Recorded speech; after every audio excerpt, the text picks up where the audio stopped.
Hello, my name is Leanne Frelick, and I'm a teacher in Alberta, Canada. I have known Tracy and Neil Bantelman for several years as a friend, a colleague, and a parent. Both Tracy and Neil have taught my children, and they are loved and respected by my entire family. When teaching overseas, I had the opportunity to work on campus with Neil and Tracy and to get to know them even more. Neil is such a steadfast person who demonstrates gentleness, caring, kindness, and generosity. He's so quick to step up and help others.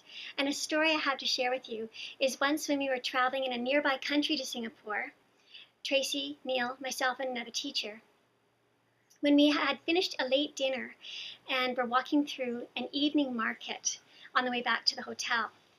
At one point, I realized I had lagged too far behind the group, and I turned away from the stall to go and catch up to Tracy and Neil.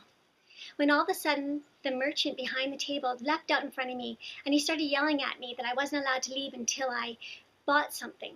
And he was getting very aggressive, and he was yelling very loudly. He obviously thought I was alone.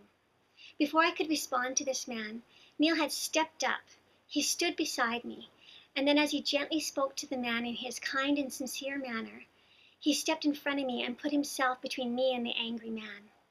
Within seconds, Neil had diffused that situation, and the man turned and walked away. Neil, I was so grateful that you stepped up for me. You spoke out for me. This is the kind of person that Neil Bantelman is.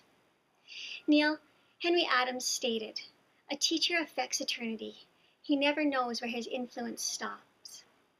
Neil, I think we're just beginning to see the positive influence you've had worldwide on your students, parents, teachers, family, friends, and neighbors.